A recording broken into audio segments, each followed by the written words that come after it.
Hello, and welcome along to the shed. Hashtag Irish Blues Mafia with me, Trevor. You're very welcome along. It's my, it's the Irish Blues Mafia third birthday today, and for the third birthday, I've decided to do something different. So I got a new logo designed, and as you see behind me there, it's a beautiful logo. I'll be putting it up on all social media platforms in a few minutes. But I just want to talk about why I changed it, um, what the past has brought me, where I am now, and what I hope for the future as the Irish Blues Mafia. Um, it is a journey where I has tested me and has pushed me to do things that are out of my comfort zone, and I've really enjoyed it. Um, it's something that I never thought I could do. I can still remember the first few shows in here, and it is a totally different shed than corner of a shed than what it is now. Um, the steps that have gone along the way to get it to where it is, the journey it has brought me on as a Buffalo Bills fan, and the wonderful people I've met and continue to meet, and in not just Buffalo Bills fans, but in the NFL and everything else along the way. So it'll be a quick video, um, but just one because I'm going to do one tonight. I'm going to do maybe one or two at max for the draft. I'm not sure whether I'll do one before the draft or just do one after the draft. And then I'm going to be back again then, please God, the end of July, early August for season 25-26. We'll have everything up and ready to go by that stage, and we'll know who's who and what's what, and that's my idea for the future. I'm taking a break, as you can see. I have no video put up since the Super Bowl or after the Super Bowl. I just felt that this year, and we'll take a year at a time, it's just time to have regroup, refresh, and let the others do their thing and I'll do mine. Um, it's a pleasure and an honor to be doing this, and I'm just taking it one day at a time. I started this, it's 3 years ago today. I started the Irish Bills Mafia, and I became a Bills fan, as people know, but I used to be a Cleveland Browns fan. Now, when I say I used to be, and for how long, it was a year. And the reason it was a year was it was that year I got into the NFL, as in got into the NFL. I chose a team. I liked orange. The Cleveland Browns, as a colour, had an orange helmet. They weren't a big franchise that was running away winning everything. And they're similar in ways, as in size, to the Buffalo Bills. So I chose the Cleveland Browns to support. As everyone knows, if they hadn't signed Sean Watson, then who knows? I probably still would be a Cleveland Browns fan, and this wouldn't have ever happened.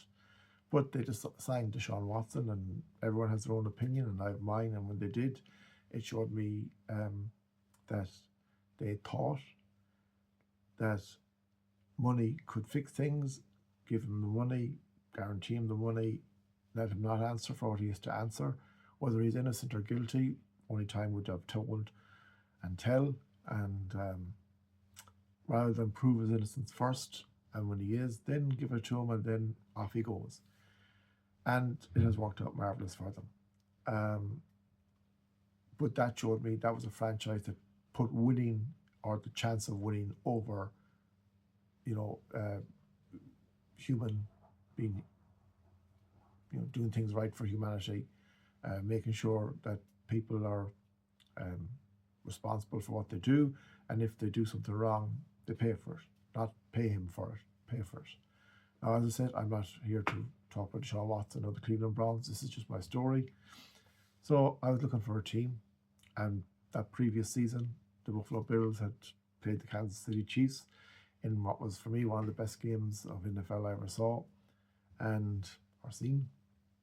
And it was the 13-second game. But what stood out to me on that night was our MVP, Josh Allen. Josh Allen stood out to me as a man that's a leader. I seen him on the sideline. I seen him encouraging players. I seen when it got down to the nitty gritty. He led by example. He has continued to lead by example. And I could spend the night here talking and praising Josh Allen. And it's not to blow smoke up his ass or anything. It's just from what I see, he is the perfect guy. So I decided I'd become a Buffalo Bills fan. And I've always wanted to do YouTube or just have a go at it and see how it goes. So I decided to do something different and create the Irish Bills Mafia. Now, the Irish Bills Mafia is just me, but I want to try and grow and support the Irish Buffalo Bills in Ireland, and that was my aim, and it continues to be my aim, whether it happens or not. At least I'm trying, and that's how I look at it. And I put out on Twitter for a logo. I'm not the best on computers, and I got this beautiful logo back. John O'Rourke was his name, and thank you very much. And it was my logo for 3 years. I didn't look at the second one. That was it. It was perfect. It was beautiful. It was Ireland, green, white, and gold, and the Buffalo Bills going through it.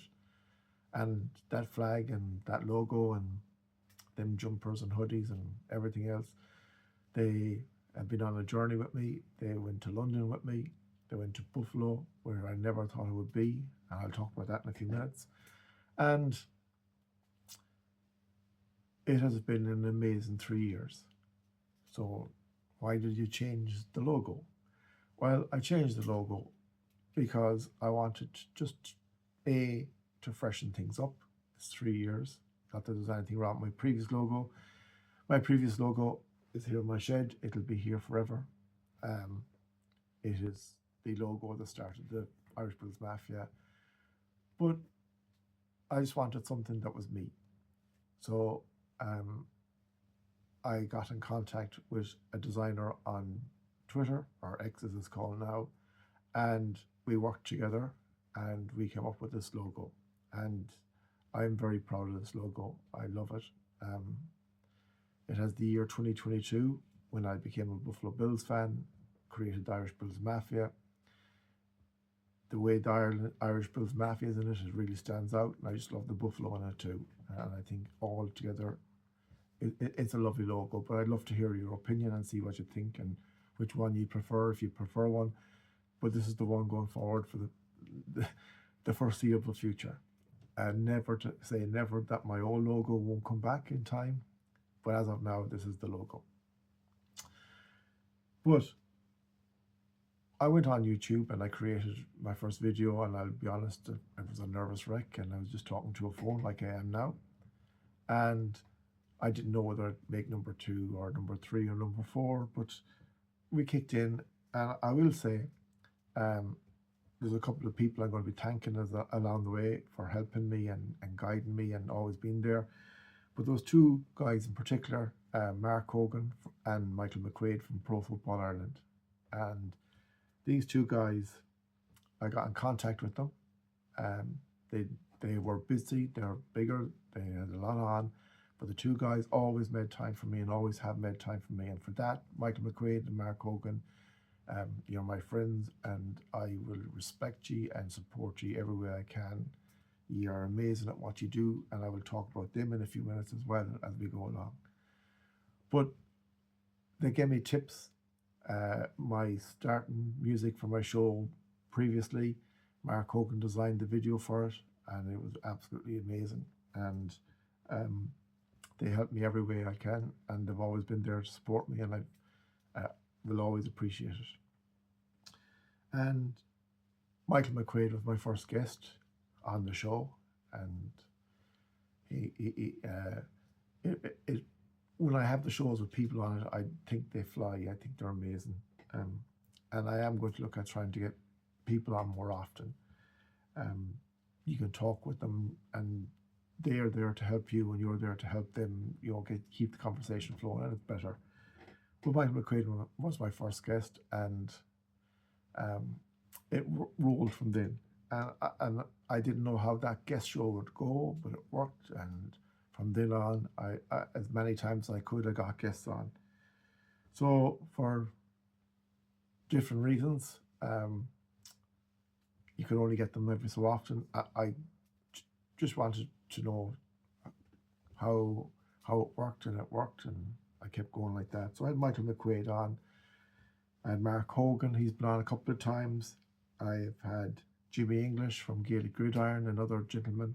Um, I've had Michaela Fagan, I've Danica and Sheila. They're the Jacksonville Jaguars fans. Those two girls are brilliant. We've real chemistry when we're on.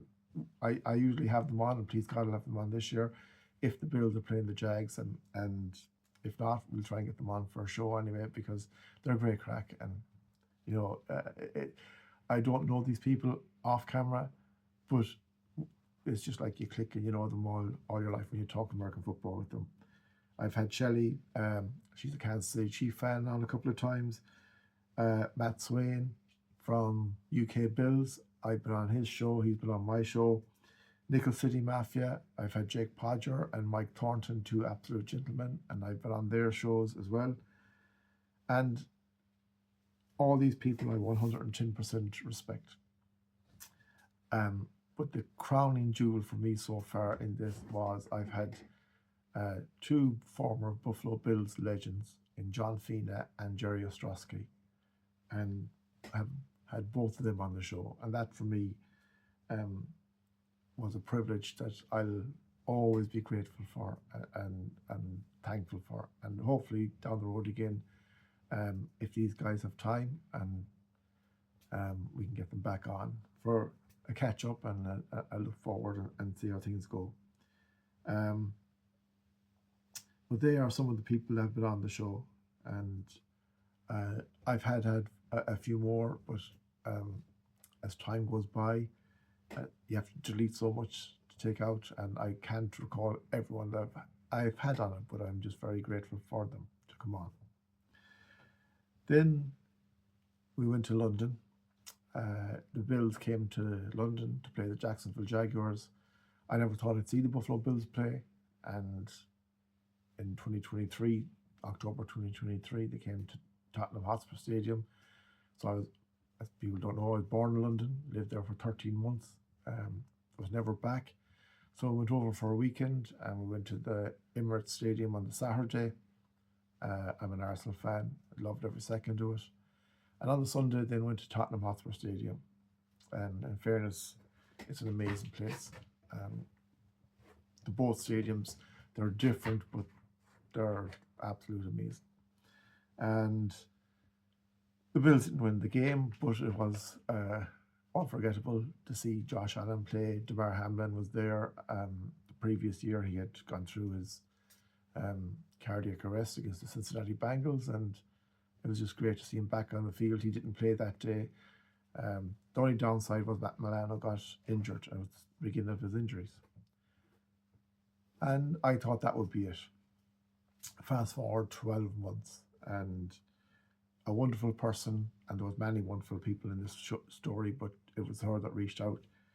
Kate Horton Schroeder, or Kate Schroeder as I know her, reached out and asked me, would I be interested in going to Buffalo and seeing the game? And the conversation went over and back anyway, and cut a long story short, some wonderful people sponsored me and brought me over for a weekend, 5 wonderful days that I'll never forget and never be able to say thank you enough for. Mark Schroeder and Kate Schroeder, Michael Mead from Sullivan's Brewery sponsors the tickets for the game, and they were wonderful tickets. Tim Flanagan from the Buffalo Irish Centre and the Buffalo Irish Centre, they let me have my shows there, and we had a Saturday night, and they welcomed me with open arms. Brilliant. Got some wonderful Gaelic gear off them as well. Eric Bowen put me up in the Comfort Inn, and beautiful place. I'm very grateful. Made it a mist. Then Niagara Falls brought me up and down. Niagara Falls, a place that I never thought I'd see. And Billy from Maxwell Murphy also sponsored some of the trip. So for them people there, I am very, very grateful. But while I was there, Now, unfortunately, the sound system didn't work, but I did meet two wonderful people, Edward Kowski and Booker Edison. These two guys, two gentlemen, were on the Buffalo Bills team that won the 64 and 65 AFL championship. That now would be the Super Bowl nowadays, but it was before the Super Bowl.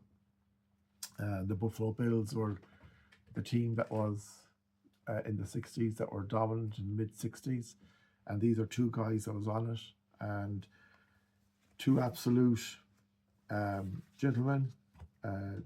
Edward Skowski was a wide receiver for the Buffalo Bills, but he also had a dab at playing quarterback as well. But he was better known as the wide receiver. Booker Edison was a cornerback. He is up. His name is up on the wall in Highmark Stadium. These are two absolute gentlemen. When I was there, I was pretty nervous. They made me feel relaxed, and they were no way cocky or, they were just normal guys that talked football, enjoyed football, and loved football. It was a pleasure to meet them. And that is the journey so far. And please God, one day I'll get back to Buffalo again. Highmark Stadium is amazing. I had a tour over there, and I'll just say his first name, Larry. You're a gentleman, and showed me things, showed me places I could only dream about. I was out on the pitch. I laid my flag underneath the buffalo in the middle of the pitch.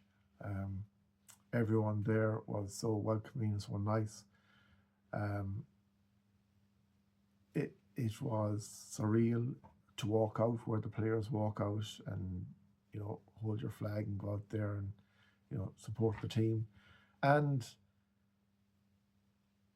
it's just, it's awful hard to explain. Buffalo is so welcoming, and other than home here, there's no other place I'd want to go back to, but I want to go back to see Buffalo, and that's the truth about it. The people there, they came out for the Saturday night when I was having my shows on in the Buffalo Irish Centre. They came out and they supported me. I met so many wonderful people there. Got so many gifts that I never expected. Talked about Ireland, talked about America. Every street there in South Buffalo is written in English, is wrote in Irish. Their Irish heritage really stands out, and I got to visit Berkey's shop in South Buffalo, and another wonderful place, and another gentleman that runs that there, and it was just an amazing adventure, journey, and the whole lot. And it all came from this show and the shed. It was wonderful people that put it together. But if I hadn't done this, I would never have got to London. If I never got to London, I would have never met the Schroders. And if I never met the Schroders, I would never have got to Buffalo. And it shows you little things, how little things can become big things and happen. And my own show has progressed and gone along, and it's not huge, and I don't want it to be huge. I want genuine people to interact with me, and so far I've had that. And I'm here to make friends. It's not to sell merchandise. It's not to make money. It's not to be this, that, or the other. It's just to make friends, enjoy football, talk about football, and when our team is doing well, support them, and when our team isn't, well, as a fan, if it's the team's fault, give out about it or give out about something else, and so on. And around November time, then I decided for the third birthday, we'd change the logo. And that was, as I said, that I have had this logo since the last week of November, early December, first week of December. But I've kept it hush until today. And for the third birthday, I said we'll go all out and release it. And as I said, I'm pretty proud of it. I think it's pretty cool, and it'll be the face of this show and my support for the Buffalo Bills for the foreseeable future. And yes, when I do my shows, I love talking about all NFL, because I am an NFL fan as well as I'm a Buffalo Bills fan. So I like the Buffalo Bills. They are my team. They're the team I support. the rest of the NFL teams. I don't have one I dislike other or more than any of the rest. Yes, you have your divisional rivals and you know, you stick the knife in when you can in a good way. But you're, I don't hate the Patriots or the Dolphins or the Jets, nor no more than I hate the Chiefs or the Eagles or the Rams or anything else. I don't hate anything. They're rivals, and when you play them, they're your rival, and when you're not, you can talk about them, and that's how I look at it. But that is where I am. This is where I am now. I have some wonderful memories up my wall. I have some beautiful things and pictures, and like last September I was up at the Pittsburgh Steelers show, as in they had a party, and we watched the game up there in Crow Park, and it was brilliant, and met Jimmy English and Stephen Kearns, met Michael McQuaid and Mark Hogan, Adam up there, big Steelers fan, and made friendships and up there. That's the whole point of it. And the Steelers are playing now in Crow Park in 2025, September, October, maybe early November, who knows. And I would love it if the Bills were coming. So NFL, bring the Bills, and the Irish Bills Mafia will be there. I'll try and be there anyway, but definitely we'll get there if the Bills are there. And, you know, that's the joys of it. So thank you for watching. Thank you for your 3 years of support. I'm very, very grateful. Yes, you've seen me on shows where I get emotional, but that's just the calm version of my emotion. You see, when I'm shouting at a game, it's different. But I'm always respectful, and that's how I, say what you have to say, but be respectful. That's how I do my best and try to be. So for the 2025-26 season, I want to thank you very much for watching this show. Welcome to the new logo of the Irish Bulls Mafia. Welcome to the shed. Please, if you're new, interact. I am on Facebook at Trevor Marley. I'm on Instagram and YouTube at the Irish Bulls Mafia. I created TikTok, or my daughter created TikTok for me today. She'll be kind of running it because I haven't a clue how to work it. But if you're interested, it's the Irish Bulls Mafia or Irish Bulls Mafia. Twitter or X, I'm just announcing now I'm leaving tomorrow. I just can't hack it anymore. It's just full of American politics, and I have no interest in politics. I have interest in American football, but not politics, and I'm just sick of it. So I'm leaving Twitter. So there's no point giving me giving you my Twitter line now. But I am gone on Blue Sky, and if you're looking for me on Blue Sky, which is similar to Twitter, just smaller, but it's there. It's the Irish Bulls Mafia. So that is it, folks. Thank you very much for watching. Enjoy the off season. I know the combine was on. I know that the draft is coming, and as I said, I might do a show before the draft just to give an idea on what I think is what. But it's a lottery, and to be honest, I don't really get involved in who the Bills should sign or shouldn't sign. That's not at the team right now. I leave that to Brandon Bean and Sean McDermott. They will look after that side of it, but I will talk about who they sign, when they sign them. That's different, because then you have a Bills player that is signed and you can support and shout for. But if I guess of where such and such one is going, or who we should get in the draft or whatever, it's a lottery, and you might pick out the right player and you might not, and I leave it to them. They know what they're at. They have done an exceptional job so far, and long may they continue it. And we have a team that's that close. And I'm not going to talk about referee or the Kansas City game, but we were that close last year. We just have to make sure that we get that close and then go for it. So anyway, folks, thank you very much for watching. Welcome to the Irish Bulls Mafia Season 3. Done. We're going into Season 4. If you have any ideas on how I can improve things, or like what I do, let me know, and I appreciate all comments and all thoughts. And thank you for watching. Thank you for supporting. Stay safe, stay happy, and stay together. And as always, my friends, go Bills.